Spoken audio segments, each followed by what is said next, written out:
Hey, if I'm on your FYP, congratulations. I'm your new Thea. I'm fixing to show you how to get two birds stoned at once. We're gonna make the goulash that your Theo likes, and we're gonna make 1 pound of ground beef stretched to feed 6 people. So get your pendeja greñuda, hit that follow button, and come on, let's go. For this recipe, I'm gonna dice up half of a white onion, and I'm just gonna dice that up really finely. Then we're gonna do the same thing to 1 bell pepper. You can use whatever kind you like. I'm using green because they had them on sale.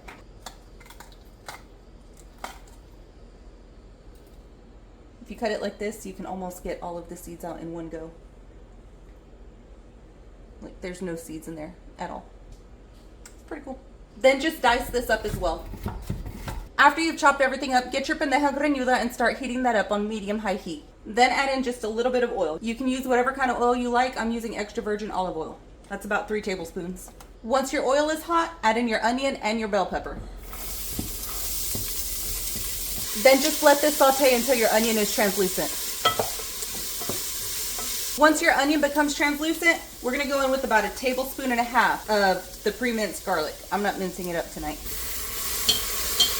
Then you just wanna let that cook for about 30 seconds. After about 30 seconds, we're gonna add in 1 pound of ground beef. I'm using 85/15. Y'all, this shit was $8.39 for literally 1 exact pound.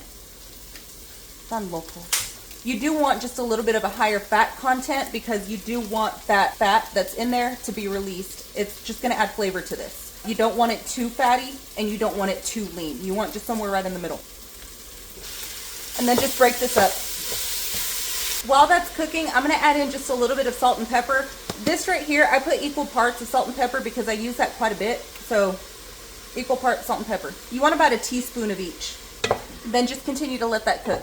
Like I said, I do want a little bit of that fat to be left in there. If you have meat that's a higher fat content, drain it, but don't drain all of it. I'm not gonna drain my meat. Once your meat is fully cooked, go ahead and lower the heat to medium. This is about what it should look like. To this, we're gonna add in 32 ounces of chicken broth. If you wanna use beef broth, go ahead. I prefer the taste of chicken broth, so that's what I'm using. To this, I'm gonna add a 14.5 ounce can of petite diced tomatoes. I'm also gonna add a 14.5 ounce can of tomato sauce. I'm pouring it on my spoon so that way it doesn't splash as much. Spatula, not spoon. Whatever, leave me alone. I don't know why you're always judging me. Next, you wanna add in 2 bay leaves and then bring this up to a simmer. You want a low simmer, nothing fancy, unless there's ribs.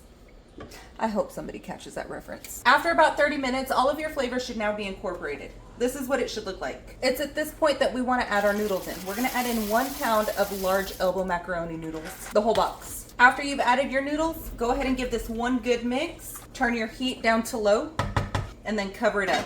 You wanna cook this to your noodles' preferred tenderness. You wanna cook this for y'all want bloopers. This is real life. There is no telling how many takes this is gonna get. There's no telling how many times I'm gonna have to take. Y'all wanted bloopers. Then just let this cook until you've reached your preferred noodle tenderness. I think I said that right. Yeah. After about 7 to 10 minutes, go ahead and take the lid off and give this a stir. It should be completely done by now. Let's go serve this up. If you like corn, you can go ahead and add corn to this. You can pretty much add whatever you want to this. Zucchini, corn, some potatoes. This is perfect for a big family. If you see your bay leaves floating around somewhere in here, go ahead and pick those out. Also, if you like a more soupy goulash, add more chicken stock, add more beef stock or broth, whatever you use. Add some water to it. Make it soupy, make it your own. This is the American version of picadillo. So you can pretty much add whatever you want to this. You got 6 bowls served. I've got enough for 1 more helping. Are you hungry? Here, take a bite. Let me know what you think. Grab your plates.